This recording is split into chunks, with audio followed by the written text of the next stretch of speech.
2021년 3월 28일 몬트리올 새생명 장로교회 종려주일 예배를 시작하도록 하겠습니다.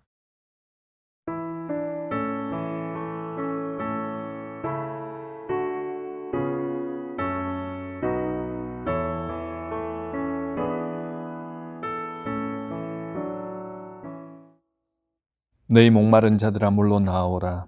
돈 없는 자도 오라. 너희는 와서 사 먹되 돈 없이 값 없이 와서 포도주와 젖을 사라. 너희는 귀를 기울이고 내게 들으라. 그리하면 너희 영혼이 살리라. 아멘. 우리의 생명이 되시며 참 소망과 힘이 되시는 하나님 아버지, 아버지의 이름에 합당한 영광과 찬송을 올려드립니다. 이 시간 저희들이 드리는 예배를 받아주시고 저희들 가운데 하나님의 거룩하신 영광을 나타내 주옵소서. 이 시간 예배 드릴 때 주님 주시는 신령한 은혜를 맛보게 하옵소서. 예배의 즐거움과 감격 속에 잠기는 복된 시간 되게 하옵소서. 예배의 순서마다 주의 성령께서 함께 하심으로 매 순간 주님의 임재를 체험하며 말씀 속에서 주님의 음성을 듣고 주님 앞에 순종하는 결단이 있게 하옵소서. 모든 말씀 오늘도 살아서 역사하시는 예수님의 거룩하신 이름으로 기도드리옵나이다. 아멘. 찬송가 1장 함께 찬양하시겠습니다.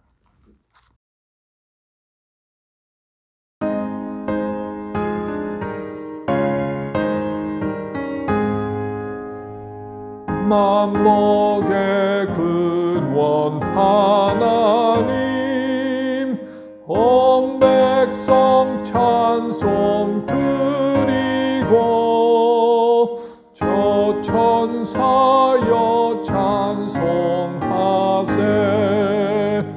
찬송 성부 성자 성령 아멘. 오늘 이 시간 우리 지난 한 주간의 삶을 돌아보시면서 하나님 앞에 죄된 모습들, 거룩하지 않았던 모습들, 또 교만하였던 모습들 다 낱낱이 하나님 앞에 고하는 시간 갖도록 하겠습니다. 기도하시겠습니다. 자, 그러시옵시다. 오늘도 우리의 죄악을 주님 앞에 거룩한 산자물로 우리 자신들을 던져드린다. 지난 한 주 삶을 바라보며 우리가 얼마나 연약하고 부족하고 하나님 죄 많은 삶을 살아가면서 다시 한번 인생의 모습에서 시기하고 질투하고 미워하고 내가 중심이었다면 이 상황 가운데에서 하나님의 은혜로 살아갑니다. 내 중심적으로 살았던 모든 모습 내가 주님 우리의 잘못을 용서해 주시옵소서. 엄난하였던 모습들 그리고 하나님 교만하였던 모습들 다 그리스도의 자신은 주님 앞에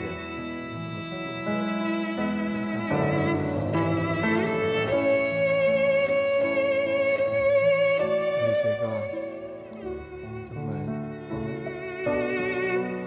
우리의 피로 깨끗하게 되는 하나님 앞에 인정을 드리지 한 시간 감사와 영광을 올려드리오며 예수님의 거룩하신 이름으로 기도드리옵나이다. 아멘. 사도신경으로 우리의 신앙을 고백하도록 하겠습니다. 전능하사 천지를 만드신 하나님 아버지를 내가 믿사오며 그 외아들 우리 주 예수 그리스도를 믿사오니 이는 성령으로 잉태하사 동정녀 마리아에게 나시고 본디오 빌라도에게 고난을 받으사 십자가에 못 박혀 죽으시고 장사한 지 사흘 만에 죽은 자 가운데서 다시 살아나시며 하늘을 오르사 전능하신 하나님 우편에 앉아 계시다가 저로서 산자와 죽은 자를 심판하러 오시리라. 성령을 믿사오며 거룩한 공회와 성도와 서로 교통하는 것과 죄를 사하여 주시는 것과 몸이 다시 사는 것과 영원히 사는 것을 믿사옵나이다. 아멘. 성시교독 교독문 129번 종려주일편입니다. 교독문 129번 종려주일편 교독하겠습니다. 시온에 따라 크게 기뻐할지어다. 예루살렘에 따라 즐거이 부를지어다. 보라, 내 왕이 내게 임하시나니 그는 공의로우시며 구원을 베푸시며 겸손하여서 나귀를 타시나니 나귀의 작은 것 곧 나귀 새끼니라. 내가 에브라임의 병거와 예루살렘의 말을 끊겠고 전쟁하는 활도 끊으리니 그가 이방 사람에게 화평을 전할 것이요 그의 통치는 바다에서 바다까지 이르고 유브라데 강에서 땅 끝까지 이르리라. 앞에서 가고 뒤에서 따르는 무리가 소리 높여 이르되 호산나 다윗의 자손이여 찬송하리로다. 주의 이름으로 오시는 이여 가장 높은 곳에서 호산나 하더라. 아멘. 찬송가 141장입니다.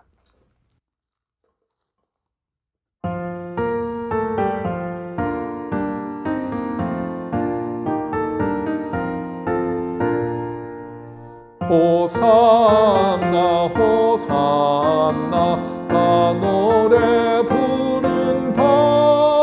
수많은 아이들이 즐거운 노래로 그 품에 안으시고 복 주신 주님께 온 몸과 마음 들여 주 찬양합시다.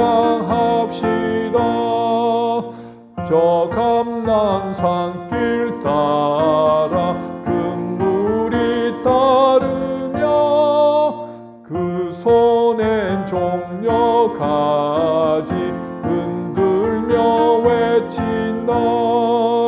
만왕의 왕주 예수 나귀를 타시고 그 어린이들 노래 다 받아주신다. 호산나 그의 노래 우리도 부르자. 주 예수 우리 구주 우리의 전능왕 온 몸과 마음 다해 목소리 높여서 영원히 기쁜 노래 주 앞에 드리자.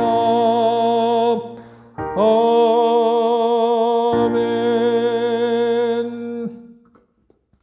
오늘 저희들을 대표해서 임명규 장로님 기도 인도해 주시겠습니다. 우리 마음을 모아서 함께 기도드리시겠습니다. 저희를 구원하시기 위해 독생자까지 내어주신 자비로운 여호와 하나님, 오늘 고난주일을 맞이하여 저희 성도들이 거룩한 주님 제단과 각자의 처소에서 고난당하신 그 모습과 의미를 생각하며 찬송과 영광을 돌립니다.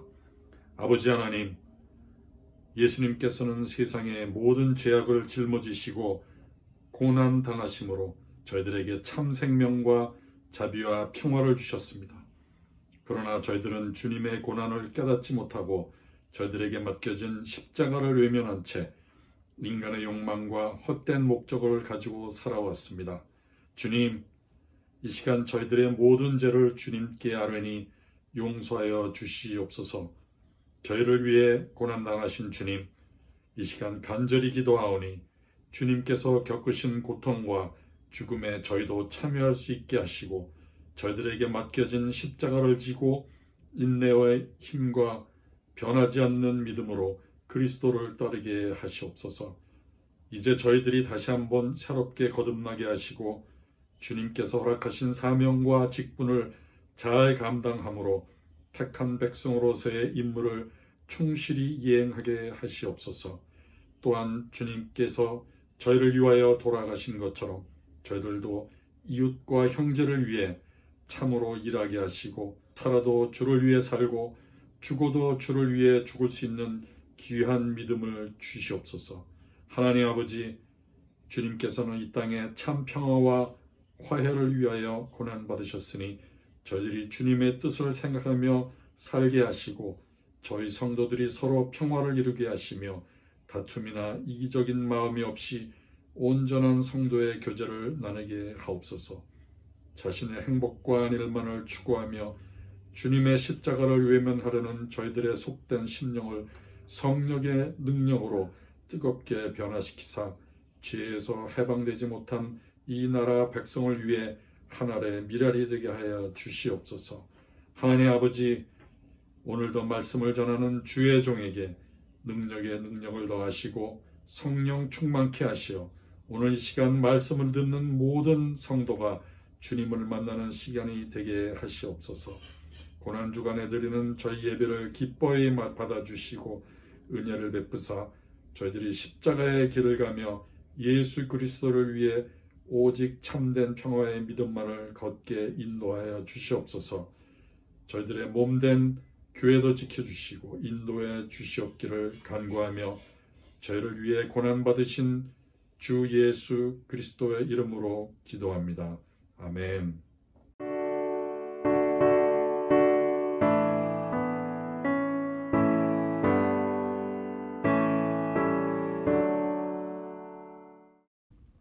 오늘 하나님의 말씀은 마가복음 11장 11절에서 19절 말씀입니다. 정기병 권사님 봉독해 주시겠습니다. 예수께서 예루살렘에 이르러 성전에 들어가사 모든 것을 둘러보시고 때가 이미 저물매 12 제자를 데리시고 베다니에 나가시니라. 이튿날 그들이 베다니에서 나왔을 때 예수께서 시장하신지라. 멀리서 잎사귀 있는 한 무화과 나무를 보시고 혹 그 나무에 무엇이 있을까 하여 가셨더니 가서 보신즉 잎사귀 외에 아무것도 없더라. 이는 무화과의 때가 아님이라. 예수께서 나무에게 말씀하여 이르시되 이제부터 영원토록 사람이 내게서 열매를 따먹지 못하리라 하시니 제자들이 이를 듣더라. 그들이 예루살렘에 들어가니라.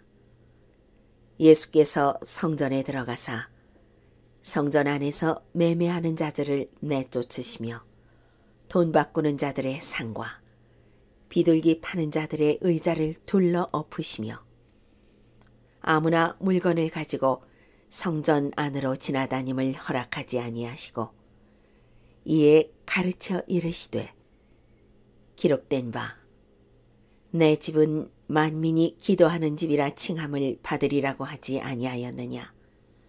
너희는 강도의 소굴을 만들었도다 하시매 대제사장들과 서기관들이 듣고 예수를 어떻게 죽일까 하고 꾀하니 이는 무리가 다 그의 교훈을 놀랍게 여기므로 그를 두려워함일러라. 그리고 날이 저물매 그들이 성 밖으로 나가더라.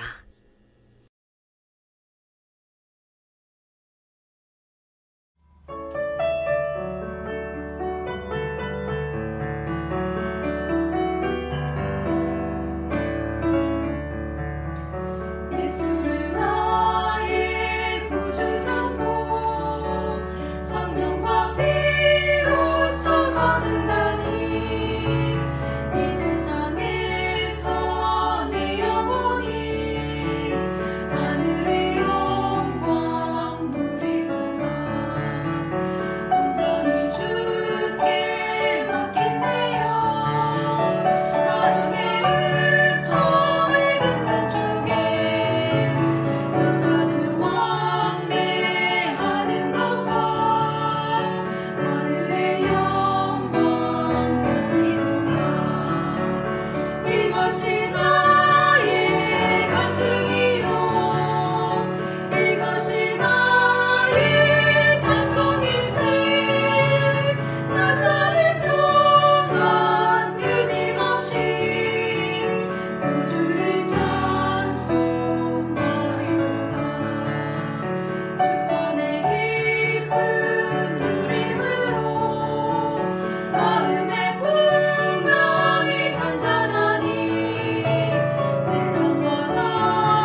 오늘은 우리가 회복해야 할 것이라는 제목으로 말씀을 전하도록 하겠습니다.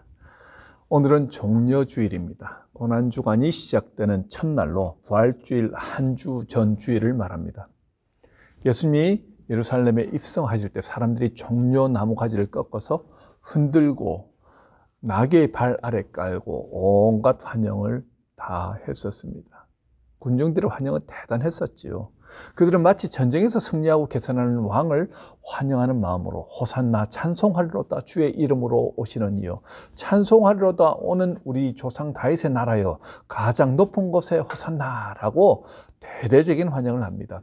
마치 예수님이 예루살렘에 입성하시기만 하면 로마의 압제로부터 독립을 이루시고 다윗 왕의 명성을 회복하고 하나님의 나라로서 그 영광을 되찾게 될 것이라는 희망에 가득 찼습니다.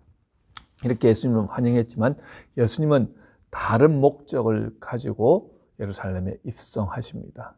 바로 예수님 자신이 어린 양이 되어주셔서 우리의 죄를 지시고 우리 대신 자신의 몸을 십자가에 찢으시고 죽어주시기 위해서 예루살렘으로 입성하시더라는 거죠. 이 종려주일은 예수 십자가의 대속의 사역을 감당하기 위해 예루살렘으로 입성하신 것을 기념하는 주일입니다. 오늘은 종려주일을 맞이하여 예수님이 예루살렘에 올라가셔서 가장 먼저 하신 일에 대해 말씀을 전하도록 하겠습니다. 예수님은 예루살렘에 입성하시자마자 성전에 들어가셔서 모든 것을 둘러보시고 때가 저물자 12제자를 데리시고 3km 떨어진 베다니로 다시 내려가십니다. 베다니는 무화과의 집이란 뜻으로 예루살렘에서 아주 가까운 거리에 있었습니다. 안식일에도 예루살렘 성전에서 예배드릴 수 있는 거리 안에 있었습니다. 또 베다니는 유월절 순례자들이 예루살렘에 가득 찼을 때 공인된 숙박업소들이 많이 있어서 많은 사람들이 베다니에서 숙박을 하였습니다.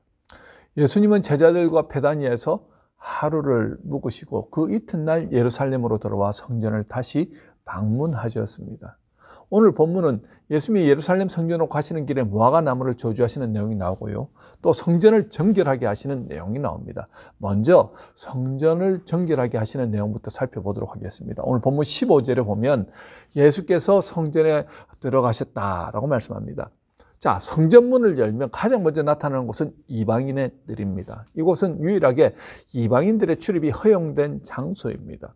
성전에서 가장 넓은 구역이었고 성전의 나머지 부분으로 가려면 반드시 이곳을 지나야 했습니다.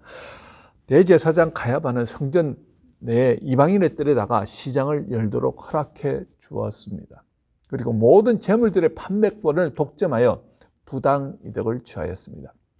성전의 사업상 거래는 모두 이곳에서 이루어졌습니다. 고대 역사가 요세푸스는 한 해의 6월절 주간에 성전뜰에서 25만 5천 마리의 어린 양이 거래되고 희생제물로 바쳐졌다고 전하고 있습니다. 그리고 20세 이상의 유대인 남성들은 출애굽기 30장의 율법에 근거해서 전통적으로 성전세를 바치게 되어 있었습니다. 성전세는 유대인 화폐인 세겔로 바쳐야 했기 때문에 로마 화폐를 사용하던 유대인들은 그것을 유대인의 화폐로 바꿔야만 했습니다. 그 수수료의 수입이 상당했습니다. 그 수입의 상당 부분도 대제사장에게 바쳐졌지요. 또한 비둘기는 원래 여인들의 정결 예식이나 문둥병자들의 정결 예식 그리고 가난한 자들이 성전에 바치는 예물이었습니다. 아무리 가난해도 비둘기 2마리는 있어야 하나님 앞에 나갈 수 있었습니다. 예수님 당시 비둘기 2마리 가격이 약 50데나리온 정도였는데 그것은 노동자 한 사람이 50일 동안 일해야 얻을 수 있는 돈이었습니다.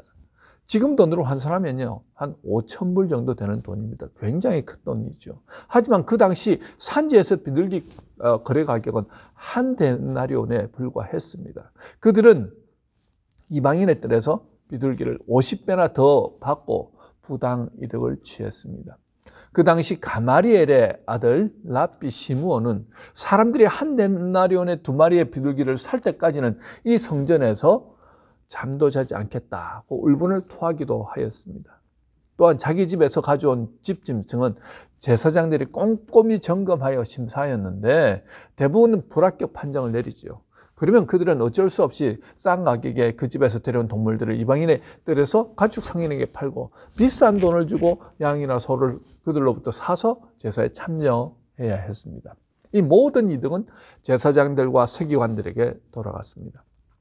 이처럼 하나님의 성전에서 날 강도와 같은 짓들이 당시 종교 지도자들에 의해서 행해졌다는 거죠. 가난하고 배우지 못한 서민들은 종교 지도자들에 의해 말할 수 없는 수탈을 당하고 있었습니다. 자, 15절, 16절에서 예수님의 성전에 들어오시자마자 성전 안에서 매매하는 자들을 내쫓으시며 돈 바꾸는 자들의 상과 비둘기 파는 자들의 의자를 둘러 엎으시며 아무나 물건을 가지고 성전 안으로 지나다님을 허락하지 아니하셨다고 말씀하고 있습니다. 성전은 하나님을 예배하는 장소, 하나님의 임재하는 거룩한 곳입니다. 그러나 그들은 하나님의 임재에 대해 잊어버리고 있었습니다. 그들은 성스러운 것을 자신의 이익을 위해 상업화하며 더럽혔습니다. 그리고 성전 이방인의 뜰은요, 예루살렘 동쪽에서 감난산으로 가는 지름길이었습니다. 자, 장로들의 유전인 그 미슈나에는 사람의 언덕에 지팡이, 샌들, 전대, 그다음에 밭에 먼지를 묻히고 들어오면 안 된다. 그리고 그것을 지름길로 삼아서도 안 된다고 분명하게 명시하고 있습니다. 사실 이방인의 뜰은 기도로 제사를 준비하는 장소였습니다. 그들은 이방인의 뜰에서 영혼육이 하나님을 만나기 위해 기도로 준비하다가 하나님 앞에 제사를 드리러 나갔습니다. 그럼에도 그들은 그 법을 무시합니다. 종교 지도자들은 장로들의 유전을 지키는 것을 중요하게 생각했습니다. 하지만 자신들의 이익에 직접적인 영향을 줄 만한 율법은 강조하지 않더라는 거예요. 마치 성전에서 동물을 사고 팔며 돈을 환전하고 성전뜰을 가로질러 마음대로 지나가도 그냥 그러려니 하고 눈 감아주고 그렇게 하면서 성전을 오염시켰다는 것입니다. 그러니 그곳은 성전이라기보다는 시장으로서 기능이 더 강했습니다. 예수님처럼 온유하시고 겸손한 분이 하나님의 성전이 오염된 모습을 보시고는 화를 주체하시지 못할 정도로 분노하십니다. 그러면서 예수님은 이방인의 뜰을 청결하게 하십니다. 매매하는 자들을 내쫓으시고 돈 바꾸는 자들의 상과 비둘기 파는 자들의 의자를 둘러 엎으십니다. 그러면서 이사야서 56장 7절에 말씀하시지요. 기록된 바 내 집은 만민이 기도하는 집이라 칭함을 받으리라 하지 아니하였느냐. 그리고 예레미야서 7장 11절의 말씀을 이어서 하십니다. 너희는 강도의 소굴을 만들었도다. 성전은 만민의 기도하는 집이어야 하는데 그곳에서 자신이 배반 불리는 제사장들과 서기관들을 보고 강도의 소굴로 만들었다고 질책하시는 겁니다. 기도한 곳에 기도가 사라졌습니다. 그들은 겉으로는 하나님을 잘 섬기고 예배하는 모습을 보였지만 그곳에 하나님은 임재하고 계시지 않습니다. 이미 그들은 종교 행위를 통해서 자신의 배만 불리고 있습니다. 하나님을 이용해서 그들은 돈벌이를 하고 있습니다. 인간들의 그 욕심으로 인해 하나님이 계시할 곳에 하나님은 더 이상 임재하실 수가 없습니다. 그렇게 할 장소가 인간의 죄로 인해서 심각하게 오염되었습니다. 예수님은 예루살렘 성전을 바라보시면서 너무나도 안타까워 하십니다. 하나님의 택한 백성으로서 부름받은 이스라엘 백성들이지만 하나님의 선민이라고 자부했던 이스라엘 백성들이었지만 죄로 인해 거룩함을 상실하자 겉은 화려하고 멀쩡한데 속은 텅 빈 열매 맺지 못하는 무화과와 같은 모습으로 드러나더라는 거죠. 자, 사실 예수님이 예루살렘 성전으로 오시기 전에 베다니에서 나왔을 때 시장 하셔서 멀리서 잎사귀 있는 그 한 무화과 나무를 보시고 혹 그 나무에 열매가 있을까 하여 가서 보았는데 잎사귀 외에 아무것도 없습니다. 그때는 무화과의 때가 아니라고 성경은 말씀합니다. 그런데 본문 14절에서 예수님이 이해할 수 없는 과격한 행동을 하십니다. 이제부터 영원토록 사람이 내게서 열매를 따먹지 못하리라 하시니 제자들이 듣더라. 자, 베다니에서 일찍 나오시다 보니 아침 식사를 하시지 못했던 것 같습니다. 그러니 시장길을 느낀 예수님이 입이 무성한 무화과 나무를 보시고 당연히 열매가 있을 거라 생각했는데 열매가 없는 것을 보자 화가 나서 저주를 퍼부은 것처럼 보여집니다. 그런데 우리를 당황하게 하는 것은요, 13절 후반부에 이는 무화과의 때가 아님이라 라고 설명하죠. 아니 무화과가 열매를 맺을 때가 아닌데 열매가 없다고 나무를 저주하시고 그 다음날 아침 다시 그 길을 지나갈 때 보니까 무화과 나무가 뿌리채 마른 것을 발견하게 됩니다. 예수님의 사랑과 자비가 풍성하신 분입니다. 그런 분이 배가 고프다고 무화과 나무에게 저주하시고 뿌리채 마르게 하신다는 것은 도저히 이해가 되지 않습니다. 우리가 이 내용을 정확히 이해하기 위해서는요, 그 당시 문화와 지리적인 배경을 이해해야 합니다. 그 당시 이스라엘의 독특한 기후로 인해서요, 무화과 나무는 4월부터 10월까지 모두 5번 열매를 맺습니다. 그런데 6월절경에 열리는 열매를 히브리어로 파게라고 하고, 그 이후에 열리는 열매를 테나라고 합니다. 보통 6월절경에 열리는 파게는 상품성이나 당도가 떨어져서 그닥 맛이 없습니다. 그래서 보통 6월절경에 맺는 열매는 지나가다가 배고픔을 느끼는 사람들이 마음껏 따먹게 하였습니다. 이 파게를 따주어야 그 다음부터 열리는 테나가 맛있는 열매를 맺을 수 있게 됩니다. 자, 오늘 본문에 예수님은 그 잎사귀가 무성한 무화과 나무에서 파게를 기대하셨다는 거예요. 당연히 파게가 날 것이라고 기대했다는 겁니다. 당도 높고 맛있는 테나의 때는 아니었습니다. 당연히 6월절경에 열려야 할 파게를 하나도 찾지 못하자 예수님은 이 무화과 나무가 겉만 번지르라고 열매를 맺지 못한다고 영원토록 사람이 내게서 열매를 따먹지 못하리라고 책망하신 것입니다. 예루살렘 성전으로 올라가시면서 굳이 시장하시다고 무화과 나무를 저주하실 이유가 없습니다. 예수님이 그런 일을 하셨을 때는 그만한 이유가 있었기 때문이겠지요. 자, 구약 성경에서는요, 무화과 나무는 종종 포도원과 함께 하나님의 백성인 이스라엘을 상징했습니다. 무화과 나무의 열매가 주렁주렁 달린 모습은 이스라엘 백성과 하나님과의 관계가 잘 되어 있어서 하나님의 풍성한 복이 임한 것을 의미하였고요. 열매를 맺지 못한 무화과 나무는 하나님과의 관계에 문제가 생기고 하나님의 복이 막혀 있어서 형식적이고 위선적인 종교생활을 하는 이스라엘 백성들의 모습을 의미하더라는 거죠. 오늘 본문에서 잎사귀만 무성하고 열매 없는 무화과 나무가 마치 예루살렘 성전에서 예배드리는 이스라엘 백성들과 닮아 있더라는 것입니다.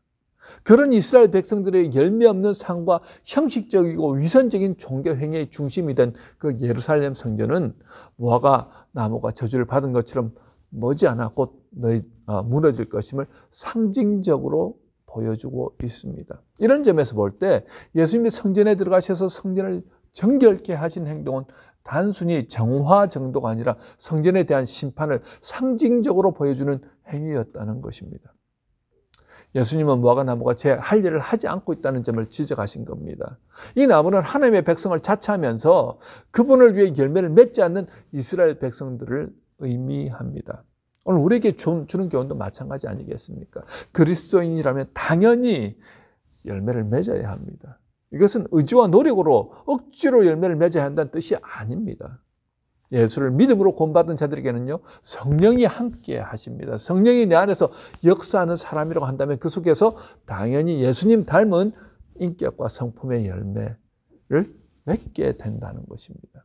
요한복음 15장 5절 말씀에 나는 포도나무에 너희는 가지라. 그가 내 안에 내가 그 안에 가면 사람이 열매를 많이 맺나니 나를 떠나서는 너희가 아무것도 할 수 없음이라 말씀합니다. 내가 억지로 열매 맺으려 해서 맺혀지는 것이 아니라는 거예요. 예수가 내 안에, 내가 예수 안에 거하기만 하면 열매는 자연스럽게 맺힌다는 것입니다. 많은 분들이 교회를 오래 다니고 신앙생활을 오래 했지만 좀처럼 사람이 잘 바뀌지는 않는 것 같습니다. 여러분, 내가 30년 전이나 지금이나 여전히 성격적으로, 인격적으로 바뀌지 않았다고 한다면요, 이 사람은 예수님이 그 안에, 그 사람 안에 간다라고 보기 힘든다는 거죠. 이 말은 굉장히 두려운 말입니다.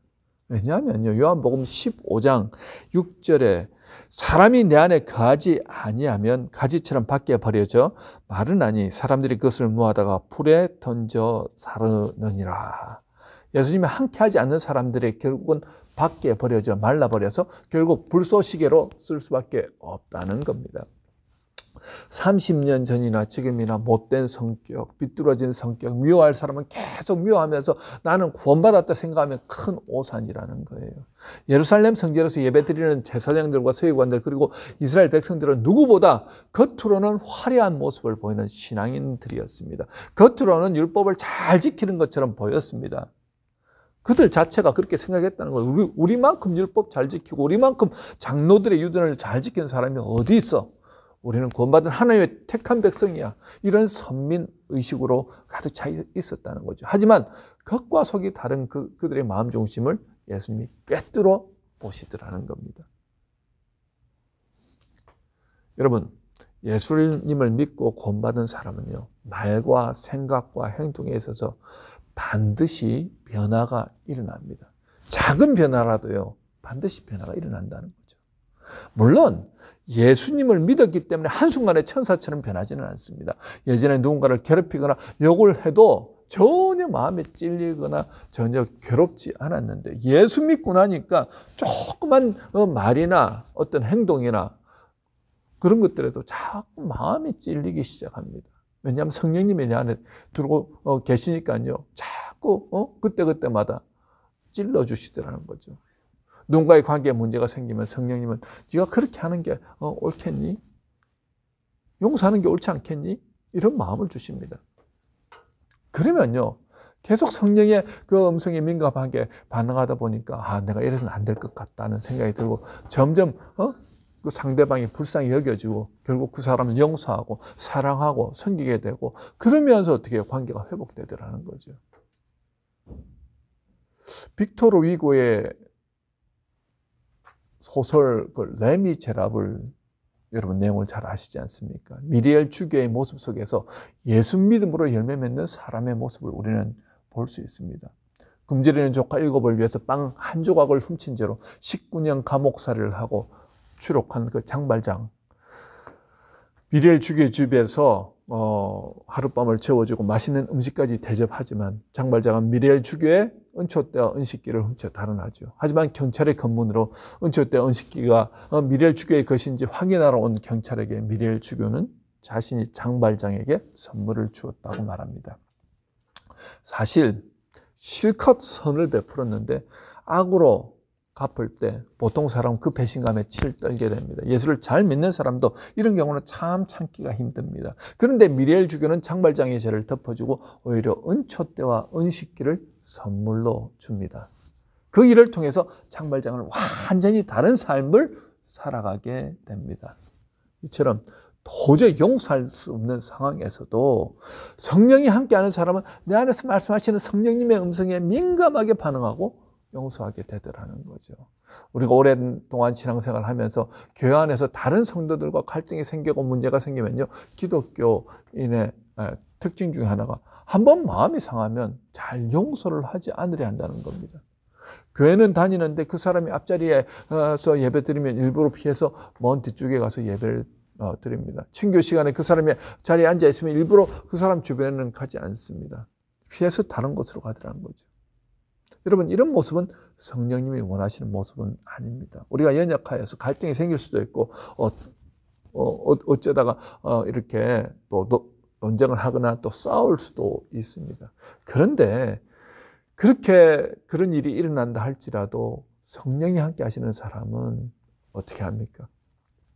성령님의 인도하심에 순종하면서 먼저 가서 손을 내밀고 그분과 함께 기도함을 통해서 또 화해하고 그렇게 해서 회복하는 것이 성령께서 함께 하시는 사람의 모습이라는 거죠. 서로 용서하고 화해하고 사랑으로 하나 되는 관계, 성령이 함께 하시는 사람의 모습이라는 것입니다.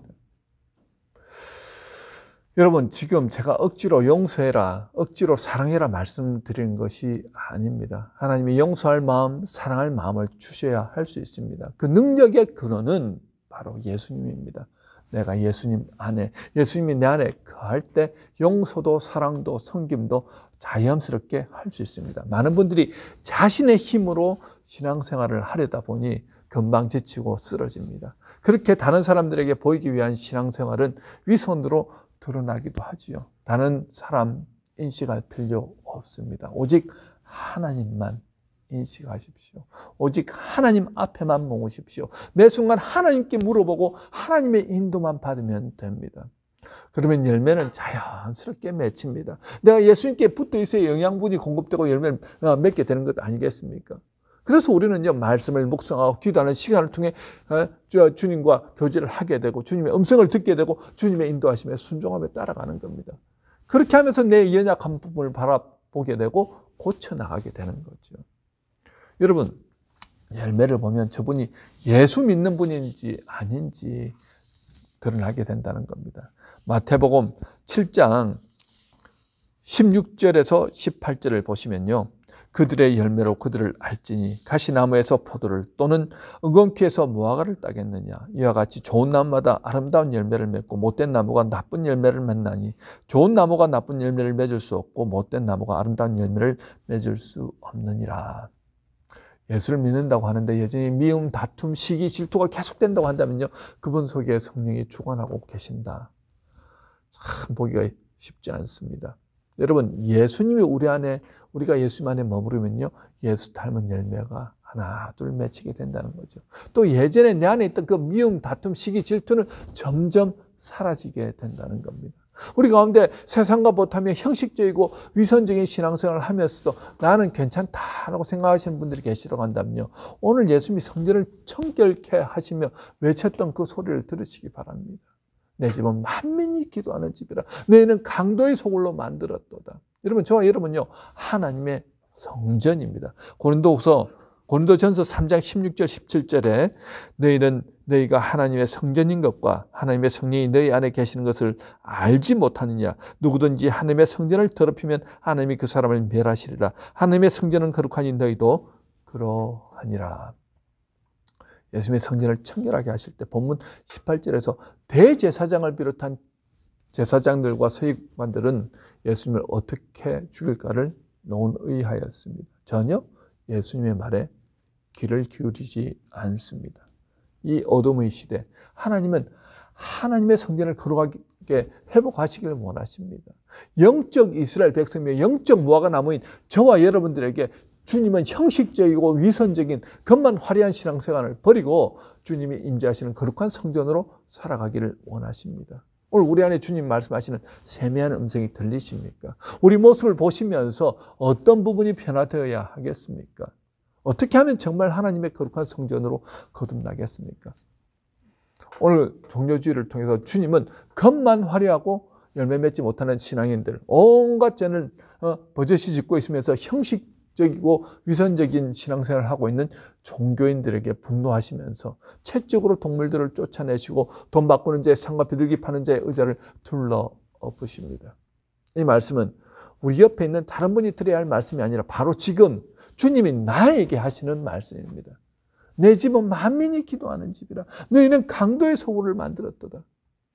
거룩한 성전으로 부름받은 우리들이 이 땅에서 빛을 발하지 못하는 이유는 단 한 가지입니다. 여전히 우리 안에 더럽고 추악한 죄가 우리 마음과 생각을 덮고 있으면 성령님이 그 안에서 역사하실 수가 없겠지요. 우리 주님은 하나님의 자녀로 거룩한 족속으로 왕같은 제사장으로 이 땅에서 얻은 가운데 우리가 빛으로 살아가기를 원하시더라는 겁니다. 먼저 우리 안에 죄의 뿌리가 제거되기 위해서는 날마다 우리의 연약함까지 동정하시는 주 예수께 나아가 내 모든 교만과 욕심들을 내려놓아야 됩니다. 주님이 내 삶의 주인이 되시도록 날마다 주의 도우심을 구해야 합니다. 내 힘으로 거룩할 수도 없고요. 온전할 수도 없습니다. 주님이 함께 하시고 내 안에서 도우셔야 거룩한 하나님의 자녀로 살아갈 수 있다는 겁니다. 우리는요, 죄된 육체를 가지고 살아갑니다.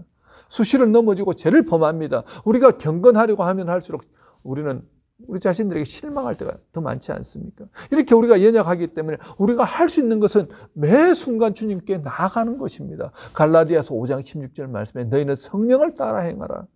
그리하면 육체의 욕심을 이루지 아니하리라.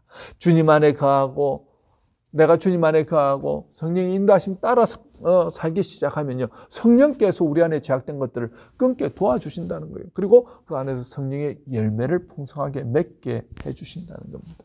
여러분, 인간의 시간은 유한합니다.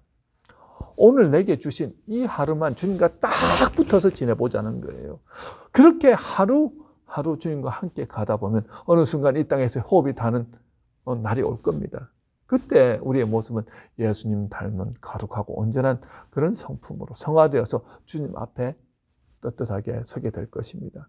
이 한 주간도 버려야 할 것에 우리가 집중하다 보면요, 또 실망하고 실패하는 우리 자신을 경험하게 될 것입니다. 왜 나는 이 정도밖에 되지 않을까? 그거에 집중하면요, 참 실망스러운 부분밖에 안 보인다는 거예요. 우리 서로가 우리 자신을 바라보면 너무 실망스럽지 않습니까? 그런데 그 부분에 집중하지 마시고 내가 주님 앞에 나가고 주님 안에 들어가고 주님께서 내게 역사하시도록 주님과 가까이 그렇게 지내다 보면 주님께서 끊게 하시고 주님께서 우리들을 아름다운 성품으로 맺어 가신다는 것입니다. 우리 힘으로 하지 말고 우리가 해야 될 것은 단 한 가지, 주님 안에 들어가는 것, 주님 앞에 나가는 것, 주님과 교제하는 것, 성령의 인도하심 따라 사는 것, 바로 그것입니다. 그럴 때 이 어두운 가운데 우리는 예수 그리스도의 빛으로서 살아가게 될 것입니다. 이 한 주간도 고난 주간이지만 예수 닮은 모습으로 세상을 변화시키는 거룩한 빛들이 되시길 주님의 이름으로 축원합니다. 우리 기도하겠습니다. 참으로 좋으신 하나님 감사합니다. 이 어두운 가운데 우리를 빛으로 불러주셨습니다. 겉만 풍성한 그런 무화과 나무가 아니라 정말 열매 맺는 무화과 나무, 거룩한 성전으로 불러주셨는데 아무런 능력도 힘도 없는 연약한 인간이 아니라 정말 하나님 백성으로서 세상을 변화시키는 일에 부족함이 없는 그러한 성전으로 사시길 원하는 오늘 주님의 말씀을 우리가 묵상했습니다. 우리는 연약하여 잘 할 수 없지만 주 성령께서는 우리의 연약함까지도 동정하시고 우리가 주님께 나아갈 때마다 우리를 세워주시고 인도하시고 우리로 하여금 변화시켜 나가시는 줄 믿습니다. 이 어려움의 시간 실망하지 않게 하시고 오늘 이 하루도 주 안에서 주님이 주시는 지혜와 능력으로 이겨나갈 수 있도록 주님 말씀에 순종케 하시고 세미한 음성을 듣고 따라가는 저희들 삶 다 되게 하옵소서. 모든 영광 주님께 올려드리며 예수님의 거룩하신 이름으로 기도드리옵나이다. 아멘. 봉헌 찬송 447장입니다.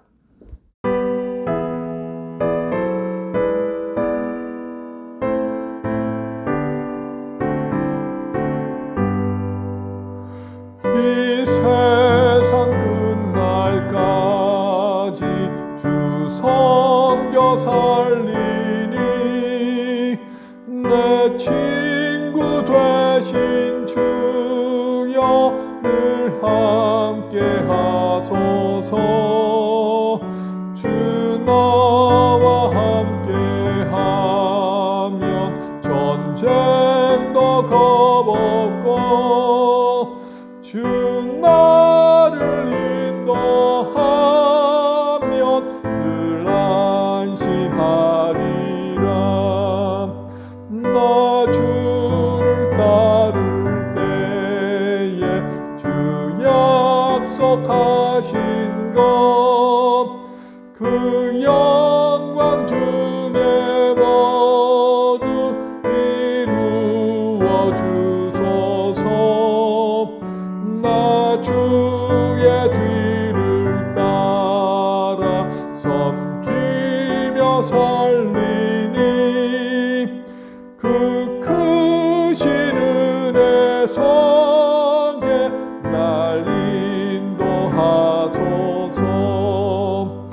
이 세상 온갖 시험 내 마음을 흔들고 저 악한 원수들이 안팎에 있으나 주 나를 돌보시사 내 방패 되시고 내 옆에 계신 것을 늘 알게 하소서. 저 영광 빛난 곳을 주 허락했으니 그 허락하신 곳을 늘 사모합니다. 끝까지 쉬지 않고 주 따라가리니 주 넓은 사랑으로 늘 인도하소서.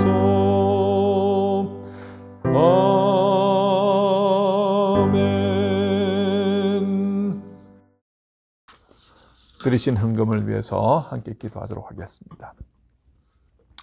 모든 것의 주인 되신 하나님 아버지, 오늘 거룩한 성일 주님 전에 나와 각자의 가정에서 온라인으로 예배 드릴 수 있도록 인도하여 주시니 참으로 감사드립니다.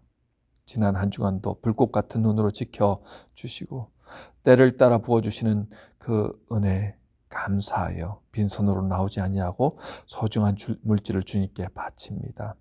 이 시간 각자의 형편과 처지에 따라 11조 감사헌금, 주정헌금, 성경헌금 등으로 드렸사오니 바친 손길 위에 주님 복에 복을 더하시고 저들의 가정과 사업이 날로 번창하도록 인도하여 주시옵소서. 하나님 드리고 싶어도 없어서 드리지 못하는 성도들이 있다면 주님 불쌍히 여겨 주시옵소서. 하나님 하늘의 창을 여시고 주님의 담없는 은혜가 그 가정에 흘러넘쳐서 하나님 앞에 마음껏 드릴 수 있도록 주님께서 역사하여 주시옵소서.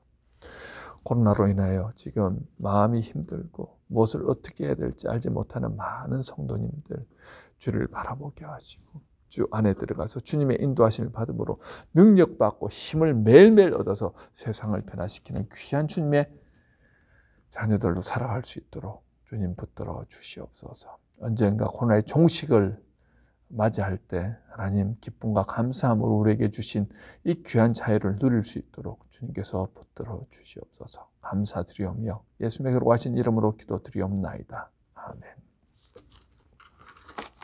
교회 소식 몇 가지 전하도록 하겠습니다. 이번 주간은 고난주간입니다. 그래서 우리 매년 고난주간에 화요일부터 금요일까지 새벽 제단 줌에서 드리는데요. 줌에서 특별 새벽 기도로 우리 고난주간에 맞는 말씀으로 우리 하나님 앞에 드리고 있습니다. 매주 새벽 기도는 못 나오시더라도 고난주간 특별 새벽 기도는 함께 나와서 여러분들 하나님 앞에 또 소원하는 것들 다 내려놓고 하나님 앞에 기도하심을 통하여서 은혜 받는 시간 되었으면 좋겠습니다. 매일 화요일부터 금요일까지 5시 30분입니다. 이번 주 성금요 예배가 금요일 날 7시 30분에 줌에서 있습니다. 여러분 우리 카톡방에 줌 주소로 아이디와 또 패스코드를 가르쳐 드리는데요. 여러분들 함께 줌 프로그램을 까시고 들어오셔서 우리 성금요 예배에 함께 참여하시면 참 좋은 그 고난의 주간 또 은혜 받는 시간이 될 줄로 믿습니다. 이번 주 수요 예배와 토요 새벽 기도 예배는 여러분들이 개인적으로 묵상하시면서 말씀 묵상과 기도하시면서 그렇게 개인적으로 보내시면 되겠습니다. 수요 예배와 토요 새벽 기도는 이번 주는 없습니다. 다음 주는 부활주일인데 부활주일은 대면 예배로 드리기로 우리 당에서 결정하였습니다. 여러분들 참석하실 수 있는 많은 분들이 참석하셨으면 좋겠습니다. 여러분들을 위해서 또 각 부서에서 선물도 준비했고요. 또 오랜만에 또 정말 부활하신 예수님을 함께 기뻐하며 찬양하며 예배하는 그러한 시간이 되었으면 좋겠습니다. 구역장님들께 참석 여부를 말씀해 주시고요. 그래서 우리가 선물을 다 준비해서 이렇게 드릴 건데 꼭 오셔서 선물도 꼭 받아가셨으면 좋겠습니다. 우리 구역장님들은 누가 참석하시는지 그 구역원들 숫자를 잘 파악해서 또 제게 보내주시면 우리 교육자들이 또 잘 파악해서 준비하도록 하겠습니다. 바이올린 발표회가 부활주일 3시 15분에 부활 예배를 마치고 그렇게 또 드리려고 합니다. 6번 레슨을 받고 또 발표회를 갖게 되었습니다. 오셔서 또 많이 축하해 주시고 우리 격려해 주시면 또 힘을 얻어서 열심히 또 말리는 매진할 것 같습니다. 우리 다 같이 일어나셔서 선한 능력으로 일어나셔서 찬양하도록 하겠습니다.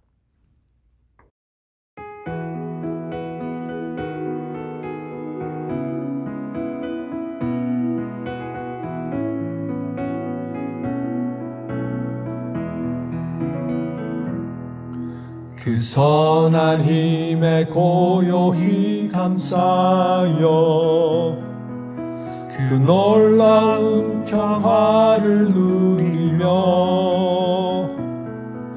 나 그대들과 함께 걸어가네. 나 그대들과 한 해를 여네.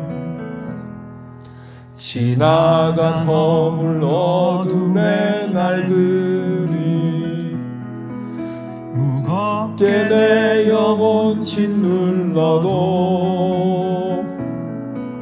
오 주여 우릴 외면치 마시고 약속의 구원을 이루소서. 그 선한 힘이 우릴 감싸시니 믿음으로 일어날 일 기대하네.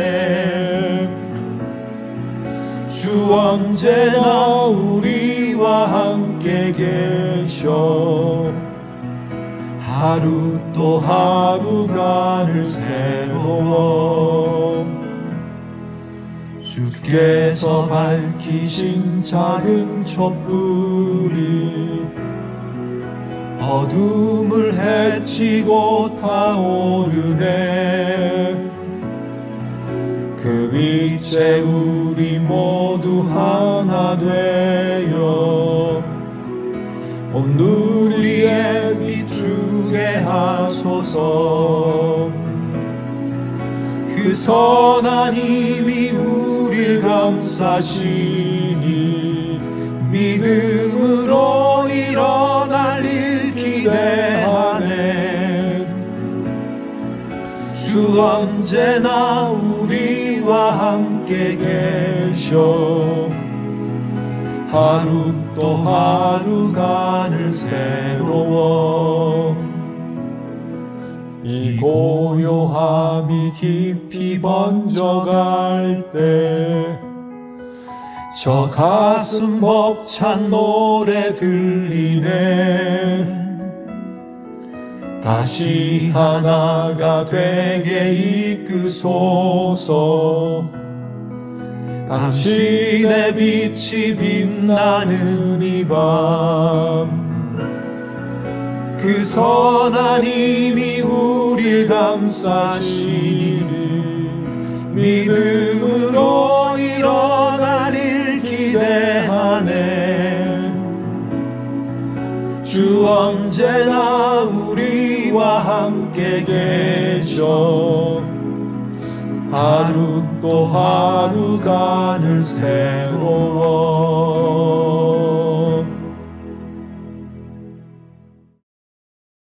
지금은 우리 구주 예수 그리스도의 은혜와 하나님 아버지의 무한하신 사랑하심과 성령님의 감동 감화 교통하심이 우리 안에 온갖 더럽고 추악한 그러한 죄악들을 다 내어버리고 무엇보다 내가 성령님 안에 감을 통하여 거룩한 성전으로 회복되어지고 성령님의 인도하심을 따라감을 통하여 내 안에 아름다운 성령의 열매를 맺겠다 결단하며 나가시는 성도님들 머리 위에 지금으로부터 영원토록 함께 하시기를 간절히 축원하옵나이다.